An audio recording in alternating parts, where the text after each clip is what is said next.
use of nuclear weapons is very primitive, and I can hardly be mistaken if I say what it is.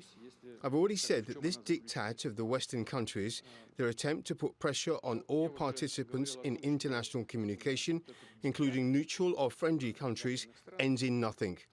And they're looking for additional arguments in order to convince our friends or neutral states that we all need to stand together against Russia. Tom O'Connor is a senior foreign policy writer for Newsweek and joins us now from New York. Tom, you know how much we enjoy your analysis. This is nothing new from Vladimir Putin. One day it's A, the next day it's Z.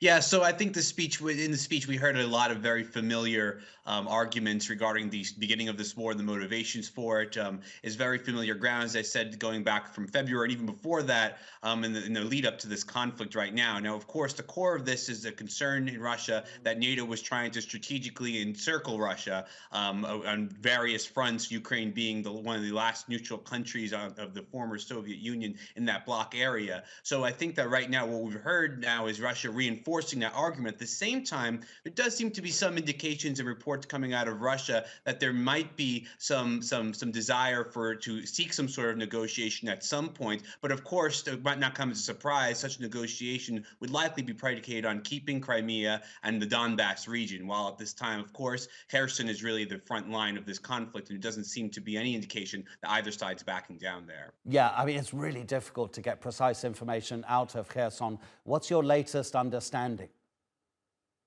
So my colleague, Michael Wasiura, is reporting from Kyiv actually right now, I believe Odessa in Ukraine. And what he said right now is that the reports of retreat actually appear to be something of a retrenchment and in preparation for a larger urban warfare campaign from the Russian side, of course, to defend against the Ukrainian counteroffensive that's likely coming very soon. So I think what we're seeing right now is both sides trying to sort of batten down the hatches and try to encounter one another in a very urban environment, something we've not seen much of throughout this conflict. Of course, we've seen Russia on the run many times when it comes to an urban battle. We've seen Ukraine retake some urban centers, but in this time, in this battle that's coming up, it seems, we could see some really violent stuff. And unfortunately, as we know with previous examples of urban warfare, even this century, we know that civilian casualties are often very high. And I think that part of the Russian messaging, if Ukraine does pursue the counteroffensive in the city proper,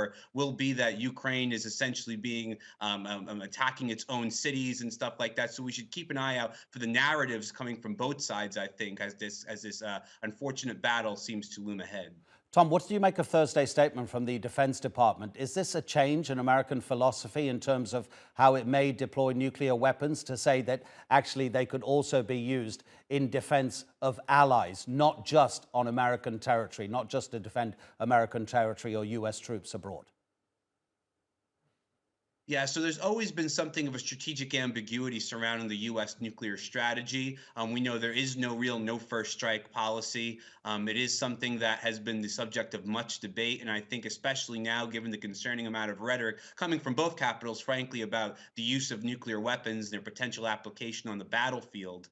So I think that, yes, I think that the U.S. sees itself, at least, as trying to adapt to the dangerous realities. I know it was President Putin that said that the next decade could be the most dangerous and also the most important. I think actually a lot of US officials might agree with that statement. And I think that what they're trying to do right now, President Biden specifically in his administration, is try to come up with a 21st century policy to adapt to that. The problem is, I think, from both sides, is that while the battlefield and battle tactics seem to be evolving, at least they try to evolve, is that there doesn't seem to be a 21st century diplomacy really to match that. And that, of course, leaves us in very dangerous territory.